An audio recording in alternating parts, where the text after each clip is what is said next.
Oh, good, that's on tape too. Yay!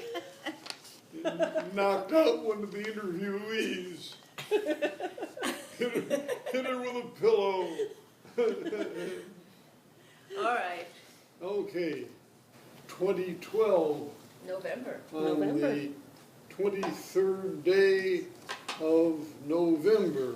Thanks, Grant. Wow, Yeah. at a time in which you're dealing with a couple of mid-80s octogenarians. Are we recording there? Is that, We can edit that. we'll operate as though it's working, okay? Yes. And do you want me to start off, or do you want Grandma to start off? No, and you're supposed to do it today. I have practically no grandparents to remember. The only, the only one I know about was my paternal grandmother was Emma Bogle, was her maiden name, Emma Bogle Cameron. That's No. a great-grandmother then. Pardon? That's a great-grandmother. If she was your father's grandmother, It was my father's mother. okay. Yes. We're not gonna get this thing off the ground. Well, she was known to us as Mother M, as in Emma, and I guess that's why it was Mother M. My recollections of her, though, are just quite vague. She and her mother, so-called little mother, a small, weazened old woman, they lived together in East Cleveland, Ohio, not far from where I was born, and lived till age 6 or so on Charles Road. And I think I mentioned the other day, my remembrance of her was a very dignified, sort of stiff, formal woman with red hair, reddish hair, probably graying, but to me it was red hair. And I was from a family of siblings that all had red hair, so that seemed to be everything okay on that score. I have no recollection of what she had to say. I come away with the thought that everything was pretty stultified, that this is a very set-back woman, and kids were supposed to be seen and not heard, so I was really on my good behavior when I was anywhere near that place. And I think the interesting thing to me was when Grandma and I, a few years back, were driving around, I guess maybe back from Florida or some such thing, we stopped in Carrollton, Ohio, which is where they came from, where Emma Bogle was born and raised.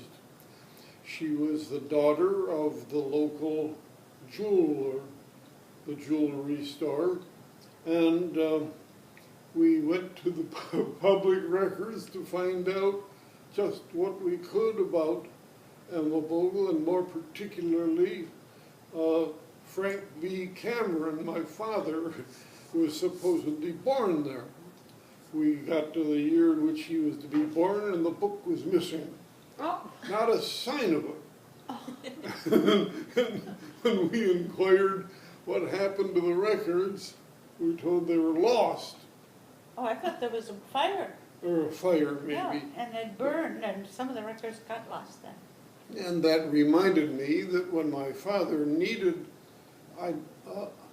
official ID for purposes of obtaining a passport, he had to go through a court proceeding in Cleveland to prove up his birth in Carrollton, Ohio, in the year 1901, which is when he was delivered there, according to all records that I've heard. It does make me wonder if there was something being hidden. Because this guy Cameron, who married Emma Bogle and sired my father and his brother, his younger brother, were always shown as railroaders.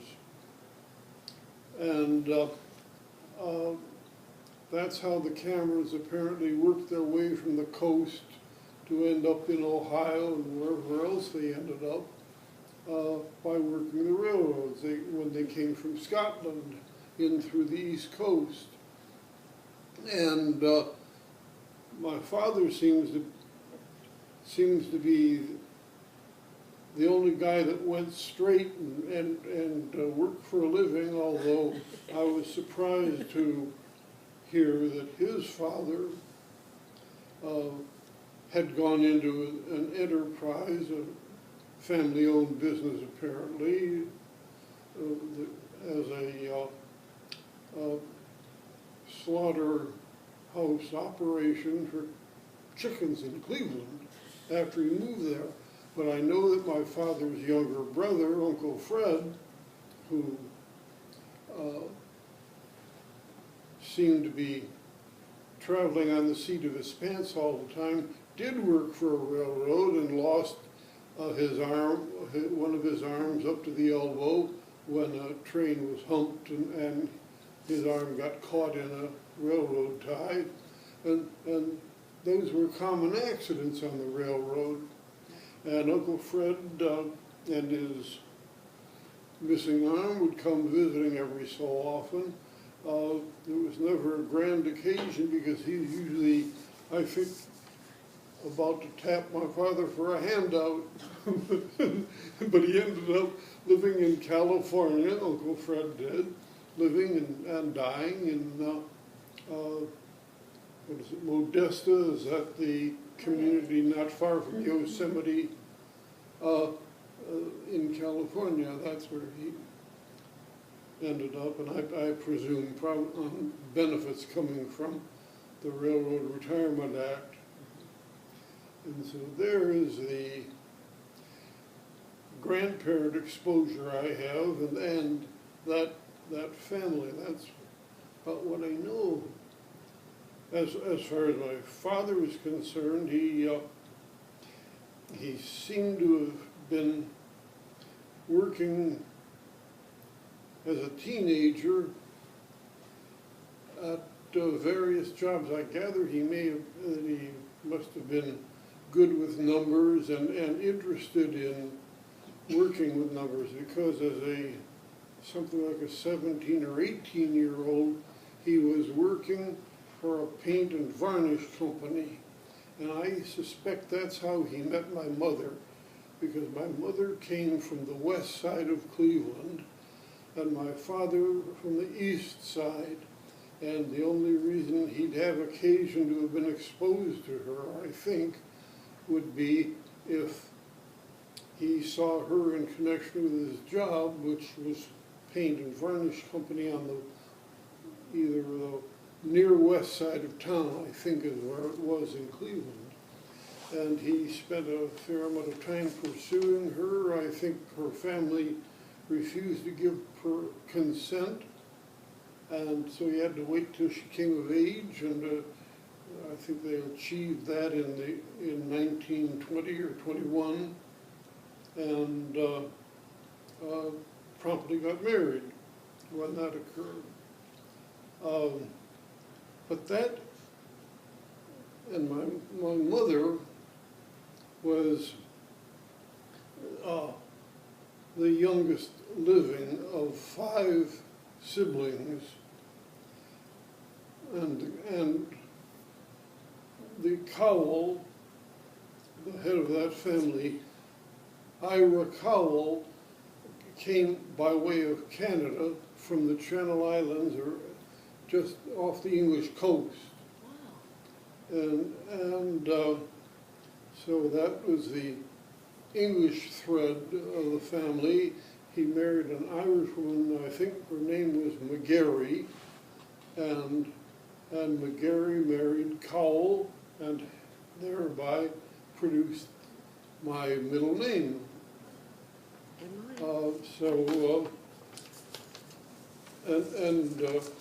The interesting thing, my father, just for reasons I never understood, would have nothing to do with the Cowells on the west side of town. And so when my mother would want to see her siblings and their children, we'd go off, she'd pack us off, and the children would go, and my father would do whatever he did. And I think maybe we went oftentimes while he was at work. But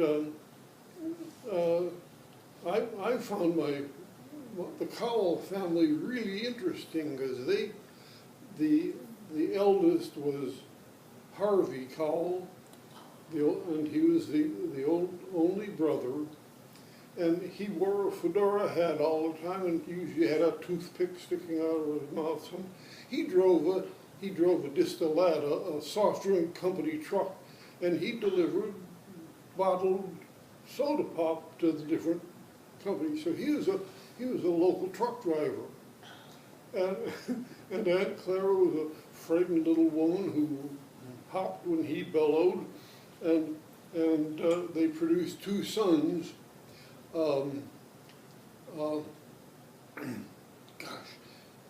Wayne was the older of the two, and Harvey Jr., known to us as June.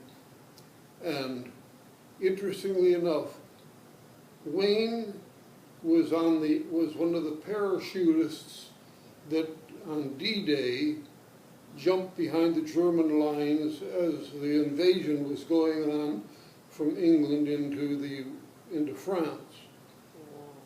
On D-Day in 44, Harvey Jr.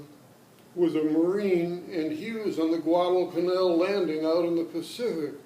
So here are my two oldest cousins going banging around the world at war. Heroes. And They were both came back in one piece, lived full lives, and Harvey's still around, isn't he? Harvey's still around. And Harvey has to be 90, in his early 90s. But Harvey, and then there were the four girls. There was my Aunt Grace, who married a traveling salesman and paid a price for that. and that led to one son, that was George Morse. Your grandma and I spent some time with them. We went by train out to the West Coast and down to Yosemite and around with George and his wife. Then there was my Aunt Flo. She married a Great Lakes boat, not captain, but a boat officer on the Great Lakes. And he settled down, stayed on the land, and they produced a son, Albert Johnson. And Al contracted polio at age 10 and went through life with one of the lightest dispositions you'd ever believe. But he was very good with numbers, and he was an accountant with one of the big auto agencies, and then when the war came along, he did his part. He worked, he moved out to the West Coast and worked for the Marine Corps in their accounting department as a civilian participant.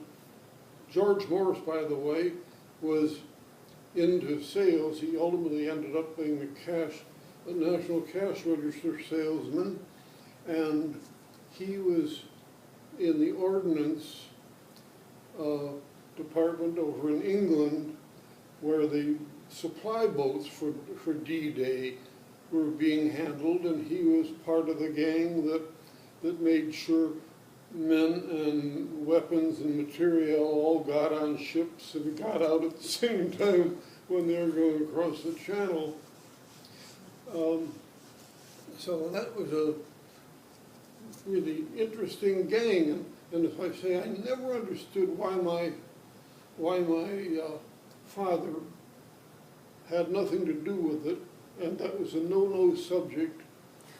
And I was brought up with a kind of a no-no family. I mean, my father and mother had this very strict kind of personal conduct code, and strong Christian Science. Every Sunday, by gosh, every Sunday out we trotted, went to church. My father, they often went on Wednesday nights. And it was the three monkey acts: see, hear, and say no evil. You know, you just behave yourself. That's the way we were raised. And to me, it was pretty straightforward world. You got out there, if you were in school, then you'd go to school, if that's what you were doing. I never missed a day of school.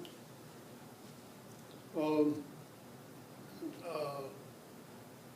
I think the only time my sister did was when I think she got scarlet fever one time.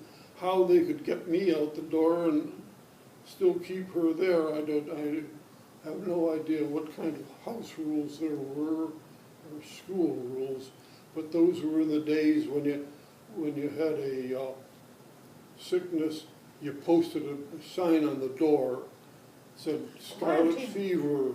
Wow. Or mumps, so that And how he missed all of that, I don't know, but I suspect that he had some of those diseases, because when you kids got them, he didn't. And so he must have had some immunity, but it didn't show, so his mom sent him off to school no matter what. He probably contaminated whole classrooms. Whole classrooms.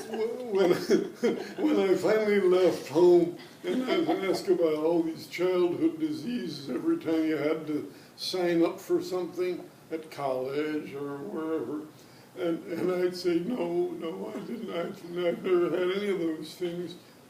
And as a matter of fact, I never stayed in the hospital until I had the heart valve replacement in my 80s. Really?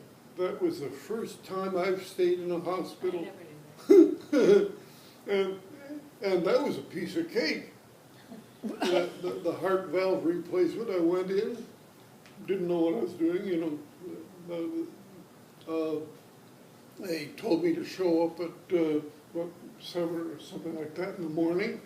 Grandma took me in, we registered me, and they took me off. Next thing I know, they dumped me in the operating room. That's the last I remember is being on a gurney about to be moved somewhere.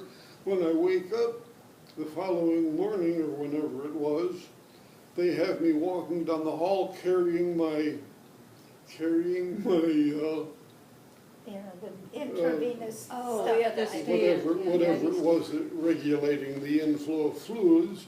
And then they put me in my room. I stayed 3 days, 3 more days. And so the heart valve business, the whole deal went by in about, I was out the 5th, entered one day, and on the 5th day I was back home again. And tell him about the Oh, visiting nurse thing. and the visiting nurse starts showing up the day you arrive home to see that you.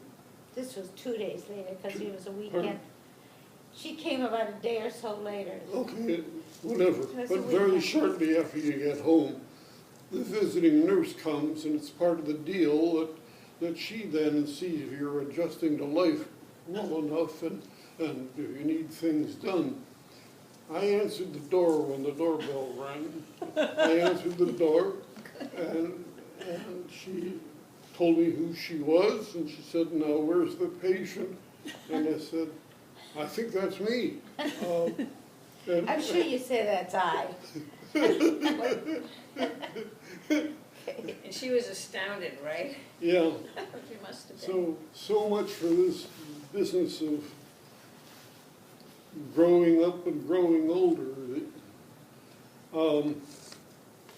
Let's see, my siblings, my brother was 3 years older than I, and a sister who is a year younger. I think a year, probably 13 months younger. And she and I were just about raised as twins. I mean, my mother seemed to have paired us off from the very beginning. Two redheaded kids here looked as though they ought to be doing things together, and by God, we did things together.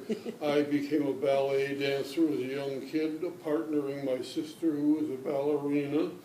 And then when my mother decided we ought to try doing something about skating, she moved the two of us into the skating realm. And I became a skater with my sister in competitive situations. Did you like that? I mean, did you like the ballet and the skating? Pardon? Did you like the ballet and the skating, or you just did Yeah, it because you had to? I liked them both. I liked them both, but my mother used to refer to me as an agreeable Gus. I basically was a program kid. If there was something going on, I'd be happy to do it, but I just floated. I had no sense of direction other than what came to me from the rest of the world. And the rest of the world, of course, during my growing up, were my parents. And of my parents, my father was busy doing what he did to pay for what my mother did, what she did, which is to raise her 3 kids the way she wanted them. And She did. And she was a tough lady. I can remember one time when she went shooting through the house. My brother had done something and was on the lam.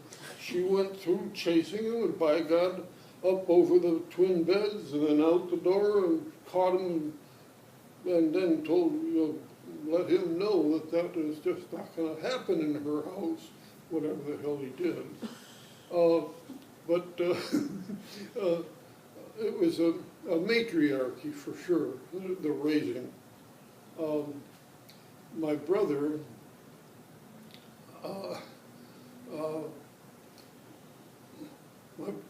my brother almost became a roadmap to me for what not to do if you're going to get through life whole. And I say that in a loving way, but he was always coming up with ideas that you wondered where it came from or why he was doing it. When I was a really little guy, he started raising white mice. I have no idea why he did that or why my mother let him, but by God, he was raising white mice, and I got to clean up and help him. And he taught me how to change the paper and do all those nifty things. And then I think we, somewhere probably around age 6 for me, but somewhere in the mid-30s, we started renting a cottage out in Madison, Ohio, which is about 50 miles east of Cleveland.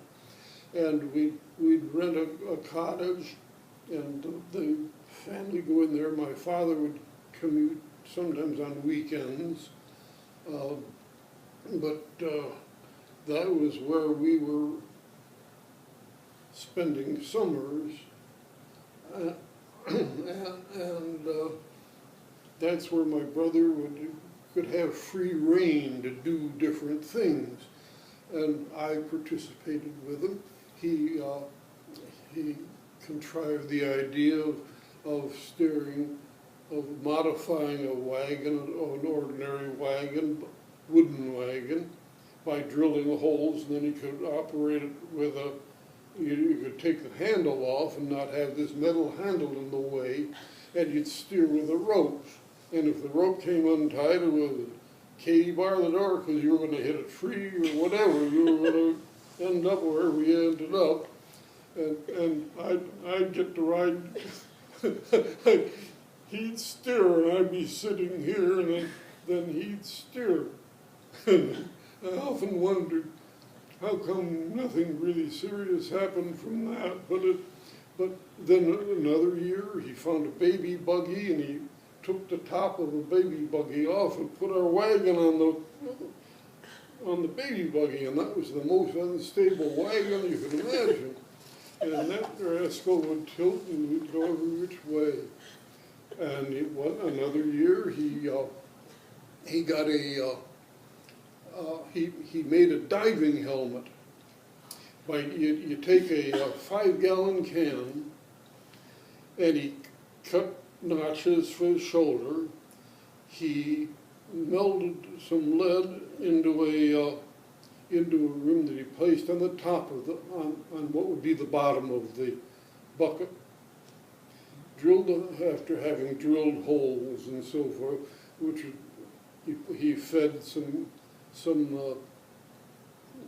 metal, some rubber hoses down into, and fixed so they would he could introduce air into this thing. He made a mask out of, I forget what he did, how he did that, but he cut out the face piece and inserted, I don't think it was glass, but it must have been celluloid or something like that, and then rigged it up with a pump that had 2 bicycle pump for pumping tires and bicycles. And I could stand, and if everything stayed upright, namely the boat, that I was supposed to be standing in, and I could pump this back and forth, and he'd be underneath there, down in the water. How my mother could have watched this is just beyond me. But scary. There I'd be. And She was watching Dean every bit of the time, I'm sure.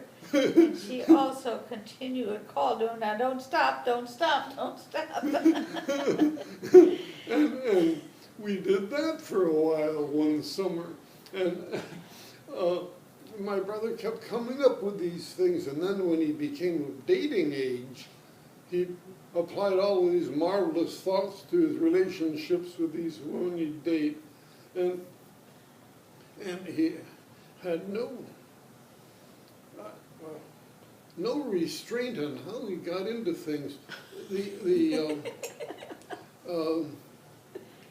I remember once he requested as a Christmas gift, I think, a football helmet and shoulder pads. By God, he was going to play football. Well, Uncle Glenn? if he were any good, he could go out for the high school team, and that would have been fine. But no, he was going to play with the rough kids in the sand lot. And by God, I went out and watched this, and I thought didn't have the sense he was born with. He didn't know how to tackle, but he'd go in, and why he didn't get hurt. I've watched him go in to try to tackle someone, and instead of doing it the way my instincts told me you'd do it, he got there, so his head was always right down there in the middle, and the knee would come up, bang him on the head, and he'd go flying. He'd go flying, and these guys would go by. And Jesus, you just shouldn't do things like that if you're going to get through this world. It turns out that seemed to haunt that kind of misjudgment, self-misjudgment seemed to define his life. And I always felt sorry for him. And he went through in his adult life 23 different jobs. Oh, yes, he ended up finally getting a job where he was in charge of the roads in a given county. Right. In the county of Worcester. That's the one I remember. And that was where he belonged, in something like that all along. But he tried being a lawyer and that blew out. He tried being a banker and that didn't work. He tried being an insurance salesman and he ran out of his father's friends. So, you know, all of these things that... In a way, he was very idealistic about his religion. Yes, he And was. he took it literally. And so he was continually guided by that and not by practical reasons or anything that made any sense. Just trying to practice this Christian Science stuff. That's an interesting point. Excuse me. At one point, he thought he would become a Christian Science practitioner.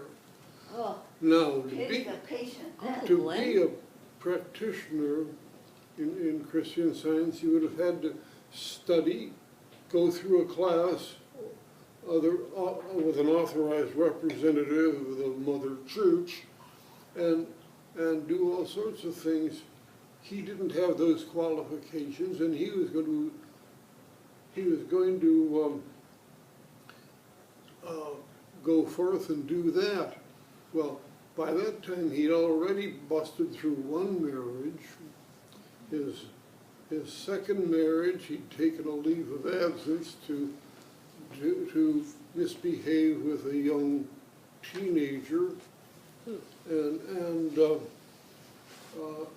I just couldn't see how he thought he would possibly weave all that together in a way that would qualify. Well, that was waste time, but and in fairness, I think a lot of life may have been made tough for him by his being sent overseas as an 18 or 19-year-old to the Battle of Bulge in Germany. I suspect he had never talked about it to me. I suspect and he had an injury, a shrapnel injury that came from an explosion in his own camp. In other words, one of his own men had done something wrong that caused an explosion, and it put some shrapnel in my brother's back and sent him off to the hospital for a short time. But I would guess that was nothing more than a symptom of the difficulty he had as a young second lieutenant trying to control a platoon. I suspect he didn't have the leadership qualities to hold down that job properly. And something... He was an MP too, wasn't he? Pardon? Wasn't he in the military police? No, he wasn't in the military police. He was right out on the lines. Yeah. But the lines were stagnant where he was. He was in a holding operation in the Bulge, and the big battle was going on down around the corner down here, and he was with the stable things. The most he ever told me was that each morning the Germans would come out from their sleeping quarters and his gang would come out from theirs, and they were separated by a river or a ravine of some sort, and they could barely see one another, and they just kind of acknowledge that they were there. They weren't trying to kill each other. They were just making sure no one moved. The Right. fighting, the war was going on somewhere else for them. Now Now you gotta talk about your sister a little bit. Um, That's the only relative you haven't talked about. well, my sister and I were paired. She was treated as a little princess. If in a Jewish setting, a Jewish American princess kind of thing. Yep. She always was well dressed, and she wore fuzzy things, and when we were in the dancing, she'd have all these magnificent costumes, and I don't know, we ended up on floats every so often. I don't know. Again, all I know is I was dressed up and spindly legs and all. I was put in my tights and off I went, by God. and she'd always be this beautiful little creature, and I'm this gawky redhead going along with this flowing haired beauty, and I just felt as though I was along for the walk. But Vani, was just a dear creature. She was quiet, and I don't know. I think a very difficult life. She knew, and I got to know Vogue and Harper's Bazaar. My mother had all these style books around, and this coming from her background, I often wonder how she knew what to get, but I guess it would be obvious to a woman. And so my sister grew up being fashion conscious, and was indeed became a fashion coordinator for one of the big companies in New York after she went to college, and she did some modeling, and then married Thorpe Nesbitt, whose mother had died, and who inherited $1 million trust at age 21, and was my roommate at law school, and didn't do a lick of work, but had soaring academic credentials, but never worked a day in his life. And my sister, I guess you know, had cancer, breast cancer, in her 30s, and in those days it was the old slash burn poison approach, and so everything went in the nodes and whatever, and she had a miserable life, but survived for 10 years and almost got her Linda through high school, but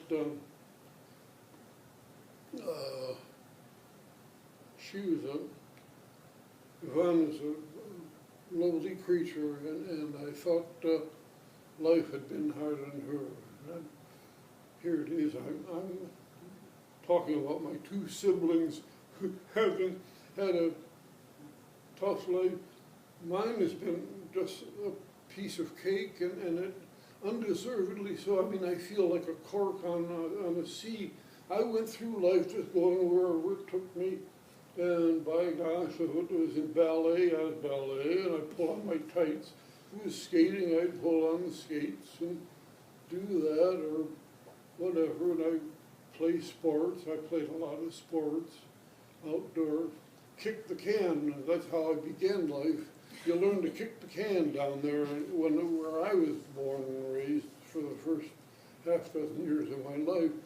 And you'd flatten the can, and by God, it was like a hockey game, except your foot took the place of the stick. And I'd come in with scuffed shoes, and my mother just have a fit. Dean, you told you know you should wear your tennis shoes when you do that. Right. And I'd go get into my tennis shoes, having left a big mark on my school shoes, and, but it was a happy life, and had no distractions. The closest it came was the radio, which my father had this along with it. His idea of something to do would be to build a radio on a weekend. He could take parts and he'd put all this stuff together. My brother was pretty good at watching them and learning how to do some of that. I had not the remotest idea and even less interest in finding out about it.